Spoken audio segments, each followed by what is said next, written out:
One eternity later. Hello guys. నేను కూర్చొనిరా నన్ను video గంట సేపు చదువుతాడు చెప్పిగా. హలో మేడం, సార్ వచ్చారు. Hello guys, welcome back to my YouTube channel Bihari Sai కృప.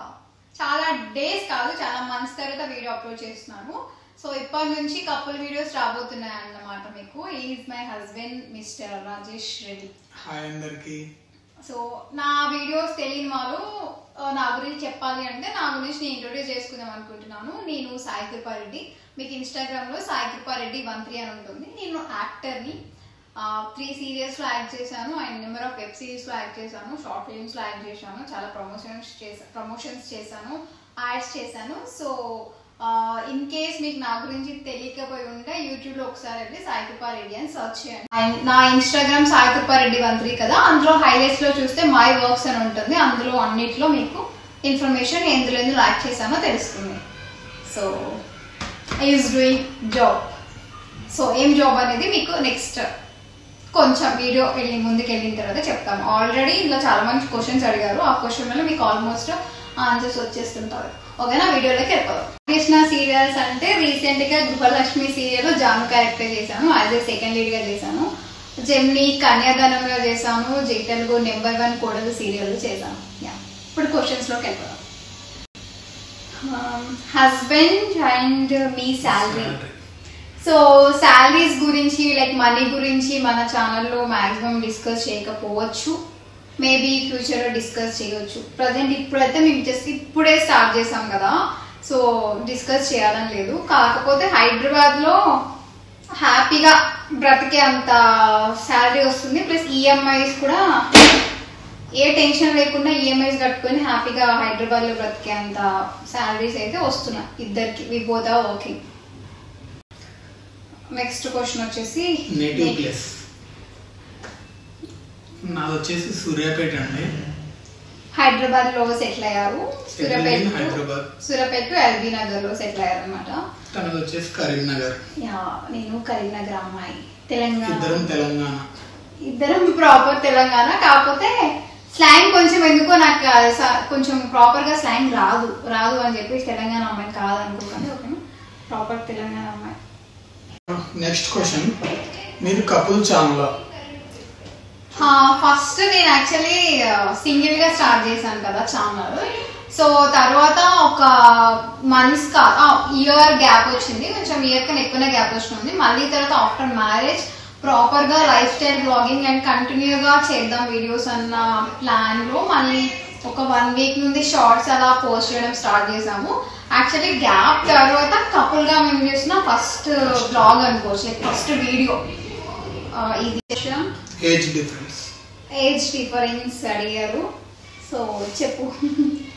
ఇద్దరికి వచ్చేసి లెస్ దెన్ 1 ఇయర్, అంతేగా, లెస్ దెన్ 1 ఇయర్ అండి.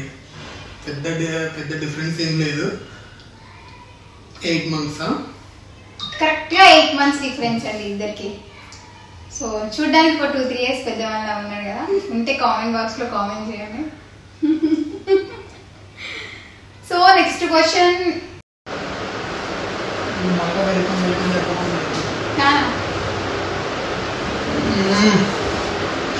ఒకటే క్వశ్చన్, కుకింగ్ గురించి. కుకింగ్ వచ్చా రాజేష్ గారికి అండ్ మీకు అంట.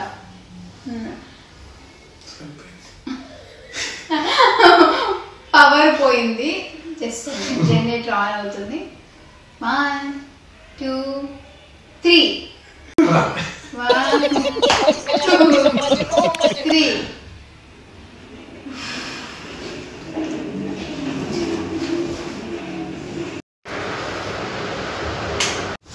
కుకింగ్ వచ్చా రాజేష్ గారికి. సో రాజేష్ కి బిఫోర్ మ్యారేజ్ యాక్చువల్లీ అత్తమ్మ వాళ్ళు బిర్యానీ చాలా బాగా చేస్తాడని చెప్పేవారు. మ్యారేజ్ అయిన తర్వాత ఒకసారి బిర్యానీ చేస్తాడు, చికెన్ బిర్యానీ. ఎఫర్ట్ పెట్టాడు, బట్ నాకు బిర్యానీ అంత గొప్పగా అనిపించలేదు. మటన్ పాయసం మాత్రం ఒకసారి చాలా బాగా చేశాడు. సో తనకు వచ్చినవి నాకు ఇప్పటివరకు అయితే చికెన్ బిర్యానీ అండ్ మటన్ పాయసం, వేరే ఏం ట్రై చేయలేదు. సో అదే నా గురించి చెప్పాలంటే నేను బిఫోర్ మ్యారేజ్ చికెన్ బాగా చేసేదాన్ని, వెజిటేబుల్స్ అసలు వెజ్ ఎప్పుడు కర్రీస్ ట్రై చేయలేదు. డిఫరెంట్ చిన్న చిన్న వెరైటీస్ చేసాను కానీ వెజెస్ ముట్టుకోలేదు. ఇప్పుడైతే తనకి ఆఫీస్ 7 అంటే 6:45కే నేను బ్రేక్ఫాస్ట్ అండ్ లంచ్ ప్రిపేర్ చేసి ఇవ్వాల్సి వస్తుంది. సో టేస్ట్ అయితే బాగుంటుందని అన్నారు, ఎందుకంటే వాళ్ళ పోలీస్ కూడా చెప్పారంట టేస్ట్ బాగుంటుందని. అన్నారా? టేస్ట్ చాలా బాగా చేస్తుందండి. ఇప్పుడు ప్రతిసారి తగ్గుదాం అనుకున్న ప్రతిసారి 1 kg పెరగడం అవుతుంది, తగ్గడం లేదు. అదనమాట. ఫస్ట్ మూవీ టుగెదర్ చెప్పు. విరూపాక్ష. బిఫోర్ మ్యారేజ్ విరూపాక్షకి వెళ్ళాము ఇద్దరం కలిసి. First movie Virupaksha. ఇద్దరి ఫేవరెట్ పిక్ బిఫోర్ మ్యారేజ్ నేను షేర్ చేస్తాను, పక్కన స్క్రీన్ పైన యాడ్ చేస్తాను ఇద్దరి ఫేవరెట్ పిక్స్. 1 అడిగారు కదా, నేను 3 పెడతాను. First trip before and after marriage. Before ఎక్కడికి లేదండి, అసలు కలవడమే చాలా తక్కువ. ఆఫ్టర్ మ్యారేజ్ కేరళకి వెళ్ళాం first trip, Munnar and Alleppey. Before marriage అంటే మేము తిరగడం పక్కన పెడితే నా షూట్స్ ఉన్నప్పుడు షూట్ దగ్గరికి వచ్చేవాడు అనమాట. సో అక్కడ కలిసేవాళ్ళం. మాకు మ్యారేజ్ ఓకే అయిన తర్వాత మ్యారేజ్ కి చాలా తక్కువ టైం ఉందన్నమాట. సో అందుకే వాటికే సరిపోయింది time. Next question. First question balance ఉంది కదా, మీది లవ్ మ్యారేజ్ ఆర్ అరేంజ్? చెప్పు. అరేంజ్ మ్యారేజ్ అండి. మాది అరేంజ్ మ్యారేజ్ అండి. 3 years నుండి ఫ్రెండ్స్ ఉన్నాం ఇద్దరము. తనకి మ్యాచెస్ చూస్తున్నప్పుడు నేను ప్రపోజ్ చేశాను. మ్యాచెస్ చూసినప్పుడు కాదు, ముందే ప్రపోజ్ చేసినావు. మ్యాచెస్ చూస్తున్నప్పుడు అప్పుడు ఇంట్లో తన ప్రొఫైల్ పంపించారనమాట. మా ఇంట్లో ప్రొఫైల్ పంపిస్తే బ్యాక్గ్రౌండ్ వెరిఫికేషన్ అని అనవద్దులేదు కానీ నార్మల్గా తెలిసిన వాళ్ళ త్రూ రెడ్డి అనమాట. సేమ్ క్యాస్ట్ అన్నప్పుడు కొంచెం ఈజీగా తెలుసుకోవడానికి ఉంటుంది కదా. సో అలా ఎంక్వైరీ చేసుకుంటే మా ఇద్దరికి మ్యూచువల్గా 20 members మేబీ చాలా మెంబర్స్ ఉన్నారనమాట. సో అట్లా త్వరగా పెళ్లి చూపులు ఇవన్నీ ఫాస్ట్గా అయిపోయినాయి అనమాట. 3 years నుండి ఫ్రెండ్స్.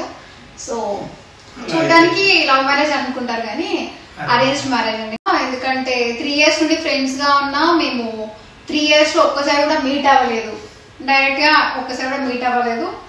ఇంకా దాన్ని ఎలాగా లవ్ లా కన్సిడర్ చేస్తా చెప్పండి. ఫ్రెండ్స్ నుండి మ్యారేజ్ ప్రపోజల్ అనమాట, అంతే.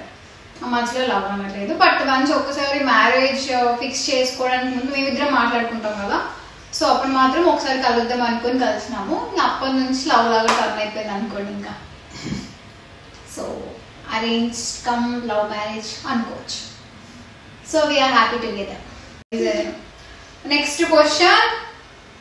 Annoying things about each other. కోపం ఏ సిచ్యువేషన్ వల్ల వస్తుంది అనమాట. నాకైతే కోపం ఎందుకు వస్తుంది, ఏ విషయంలో కోపం వస్తుంది అనే విషయంలో నాకు చెప్తాను. నార్మల్గా ఏదైనా పని చేస్తే స్లో మోషన్ లో చేస్తాడు. 0.5 కాదు 0.75 చాలా మెల్లగా చేస్తాడు అనమాట. ఏదైనా పని చెప్పి తను చేసే మన మిడిల్లోనే ఆ పని తీసుకుని నేను చేసేసుకుంటాను అనమాట. ప్రతిసారి అంతే. నేను ఏదో పని చేసుకుంటూ తనకి ఏదైనా పని చెప్తే మళ్ళీ నేనే ఆ పని చేసేసుకుంటాను అనమాట. అది నాకు చాలా కోపం వస్తుంది తన విషయంలో. కాకపోతే ఇంకా ఫస్ట్ నుంచి అట్లా ఉన్నాడు కాబట్టి మనం ఏం చేయలేం, అడ్జస్ట్ అవ్వాలి. నీకు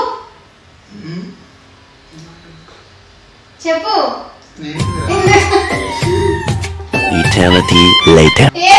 నా విషయం ఏ విషయంలో కోపం వస్తుంది నీకు అని ఇంట్లో రాదా? Next good and bad about each other. So bad ఏం లేదండి, నాకేంటంటే గుడ్ థింగ్ ఏంటంటే చాలా పేషెన్స్ ఎక్కువ అనమాట. చాలా ఓపిక ఉంటుంది. ఎప్పుడన్నా నీది ఏదైనా చిన్నగా ఏదన్నా అంటే నా రిటర్న్ ఏమాడు కానీ కొంచెం డల్ అవుతాడు అనమాట. సో వెంటనే నేను కూడా అయిపోతాను. మాకు అసలు చాలా తక్కువ, ఇంకా గొడవలు ఫైటింగ్స్ అవి కూడా చాలా తక్కువ. ఏదైనా ఉంటే కాకపోతే కూర్చొని గంటలు మాట్లాడుకుంటాం అనమాట. దానికి సొల్యూషన్ వచ్చేంత వరకు ఏదైనా ప్రాబ్లం వస్తే కూర్చొని మాట్లాడుకుంటాం ఎక్కువ, అంతే. ఆర్గ్యుమెంట్స్ అనేవి చాలా తక్కువ. గుడ్ థింగ్ అంటే పేషెన్స్ ఎక్కువ. నీకు? తనలో గుడ్ థింగ్ వచ్చేసి ఏదడిగినా చేసి పెడుతుంది ఓపిక్గా. కొంచెం అప్పుడప్పుడు కొద్దిగా కోప్పడుతుంది బాగా. అది కూడా ఎప్పుడైనా నేను కొంచెం పని స్లో చేయడం అలాంటి టైంలో. అంతే తప్ప రిమైనింగ్ నాకు కూడా చాలా ఓపిక ఎక్కువ. బ్యాటింగ్ కొంచెం కోపం అంతే ఎప్పుడైనా. సో కోపానికి కూడా రీజన్ ఉంటారు. ఏదైనా పని చాలా స్లో మోషన్ లో చేస్తాడు. సో అందుకే కొంచెం కోపం అంటే పెద్ద ఏదో ఉండదు. నేను చేసుకుంటాను 5 minutes నేను చేసుకుంటా అని చెప్పేసి ఆ పని నేను తీసేసుకుంటా. అప్పుడు దాన్ని కొంచెం అక్కడ డల్ అయిపోతాను అనమాట. అంతే. ఏదన్నా మాక్సిమం కూర్చొని మాట్లాడుకుంటే ఏ ప్రాబ్లం కన్నా సొల్యూషన్ వస్తుందని మా ఇద్దరి అండర్స్టాండింగ్ అనమాట. సో అలా ముందుకెళ్తుంది లైఫ్. దానిలో నాకు నచ్చే బెస్ట్ థింగ్ ఏంటంటే ఓపిక చాలా ఎక్కువ. బ్యాడ్ థింగ్ అంటే చెప్పినగా స్లో మోషన్.